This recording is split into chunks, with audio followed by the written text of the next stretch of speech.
मत भूलो कि तुम मुसलमान हो। बस लोगों को छलावा देते रहो कि तुम मुसलमान नहीं हो, वरना मारे जाओगे। राह चलते ख्याल रखो कि कहीं तुम्हारी कमीज से मुसलमान होने की बू तो नहीं आ रही। ख्याल रखो किसी से बहस करते हुए, कुछ बोलते हुए, कुछ करते हुए, यहाँ तक कि हंसते और रोते हुए भी कि कहीं तुम मुसलमान तो नहीं लग रहे हो, वरना मारे जाओगे। ये बात हमेशा याद रखो कि तुम एक मुसलमान हो और तुम मरोगे नहीं, एक दिन मारे जाओगे। बीते 10 वर्ष से कान तरस गए थे एनडीए सुनने को। बीते 1 महीना में इतनी बार एनडीए सुना, दिल को बहुत सुकून हुआ। यकीन मानिए, विपक्ष में है, शत्रु नहीं है। अचानक मुझे लग रहा है कि हमारे प्रिय रक्षा मंत्री जी की जबरदस्त वापसी हुई है। हर मोर्चे पे वो हैं। इससे बात करनी है तो रक्षा मंत्री जी, उससे बात करनी है तो रक्षा मंत्री जी। ये सुखद संकेत है, ये सुखद संकेत है इस लोकतंत्र के लिए। ये बीमारी नहीं पालनी चाहिए। वन नेशन वन फलाना, वन नेशन वन ढिमकाना, वन नेशन वन चिल्लाना। काहे को भैया, कहीं ऐसी स्थिति नहीं हो जाए कि वन नेशन वन ठेकेदार। बिहार में हमें भले सीट कम आई हो, लेकिन बिहार के युवा से किसी भी जाति का हो, पूछिए नौकरी मतलब तेजस्वी। हमने मयार बदला, वहां चिंतन बदल दी, धारा बदल दी। मैं हाथ जोड़ के विनती करता हूं, जितनी गालियां मुझको देनी है अपने भाषण में दे लीजिएगा, खूब दीजिए गाली। आदी हो गए हम गाली सुनने के, फिर सुन लेंगे आपसे गाली। सबका शुक्रिया अदा करते हुए मैं सबसे पहली चीज कहूंगा कि महामहिम के एड्रेस को अंग्रेजी में कहते हैं एड्रेस और हिंदी में कहते हैं अभिभाषण। मैंने बीते वीकेंड पर काफी सर्च किया कि अभी उपसर्ग लगाने के पीछे मंशा क्या होगी। तो जितने मुझे तत्व मिले उससे ये लगा कि कोई बहुत बड़ी चीज होती है।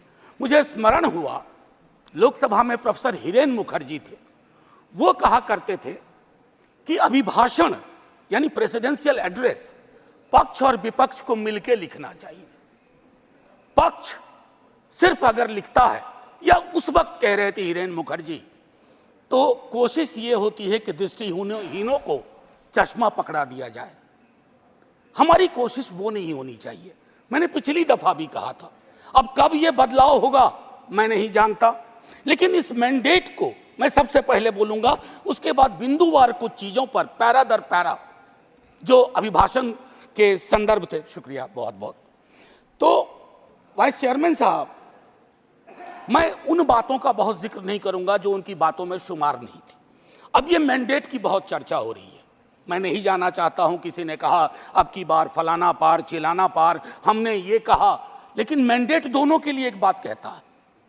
उधर मैंडेट कहता है कि मैं मेरा मुझको की सीमा होती है, आत्ममुग्धता की सीमा होती है, व्यक्ति केंद्रित विमर्श की सीमा होती है, लोकतंत्र में सामूहिकता बहाल होनी चाहिए। और हमारे लिए संदेश है कि आपने जो कुछ किया शायद इनफ नहीं था। अगर हम किताब संविधान के हाथ में ले रहे हैं तो इसके पन्ना दर पन्ना, सफा दर सफा, हरफ दर हरफ हमको जीना पड़ेगा, लोगों को भरोसा दिलाना पड़ेगा। लेकिन हाँ, इस मैंडेट की कुछ खूबसूरत चीजें बता रहा हूं। लोकतंत्र में सामूहिकता बहाल हुई। मैंने बीते 10 वर्ष से कान तरस गए थे एनडीए सुनने को। बीते 1 महीना में इतनी बार एनडीए सुना, दिल को बहुत सुकून हुआ। यकीन मानिए, विपक्ष में है, शत्रु नहीं है, लेकिन व्यक्ति केंद्रित विमर्श से यह मैंडेट आपको भी बाहर ले आया, वो बेहद आवश्यक था।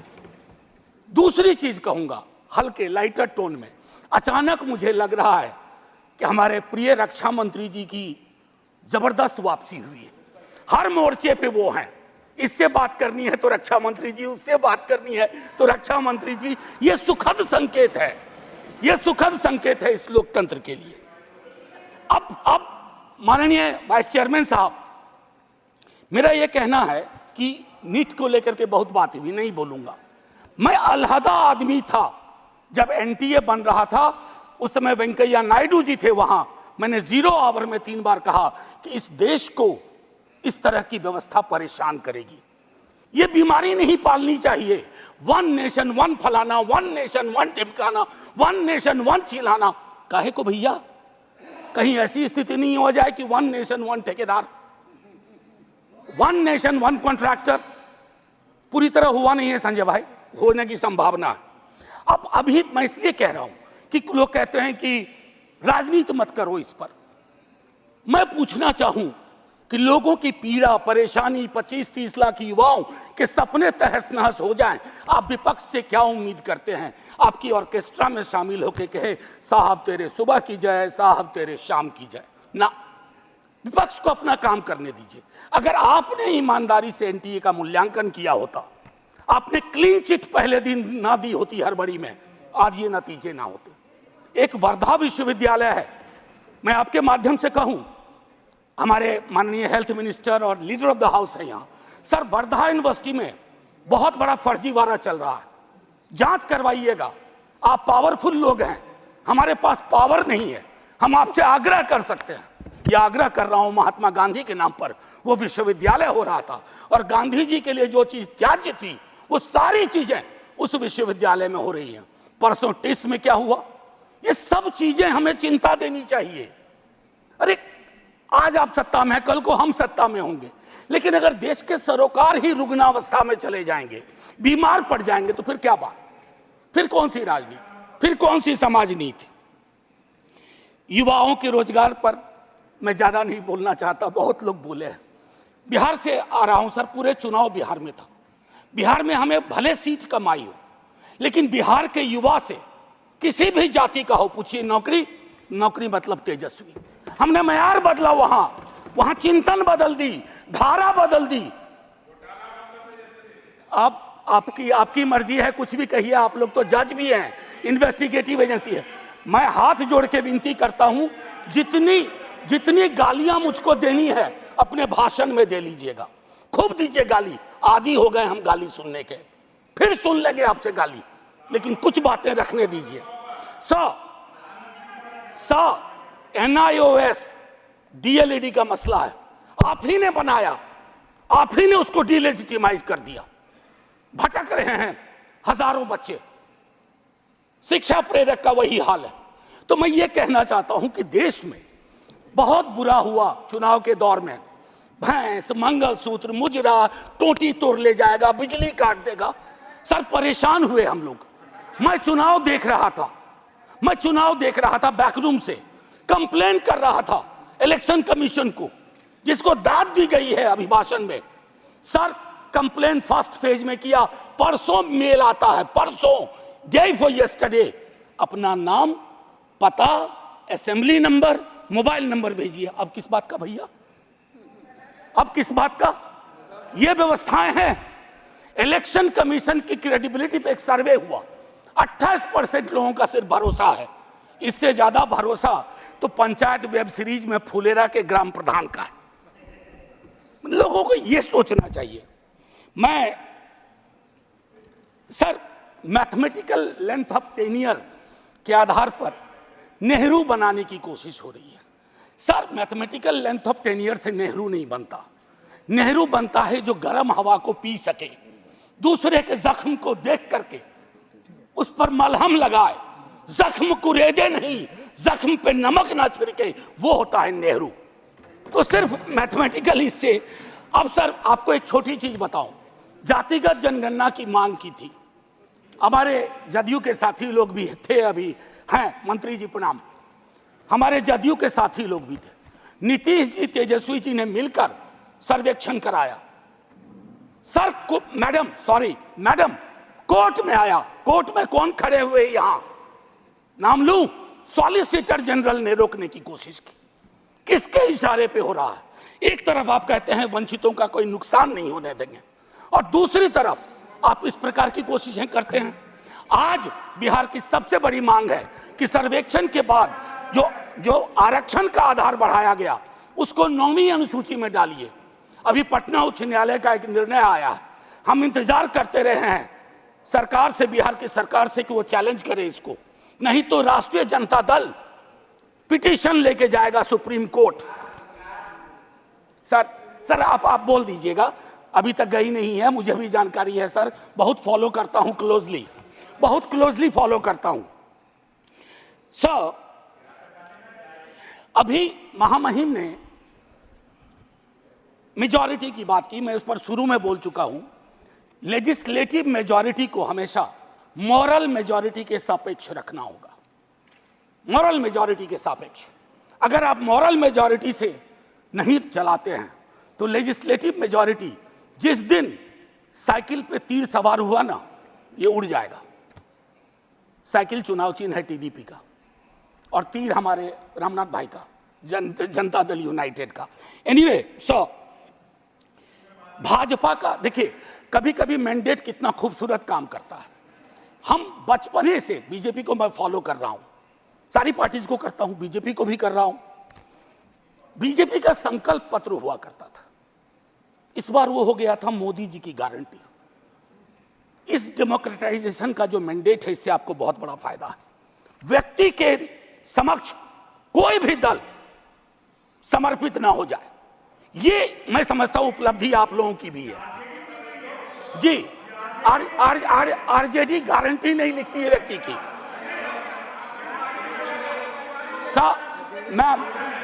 Ma'am protect me, I need your protection. Ma'am chairperson, I have 15 minutes.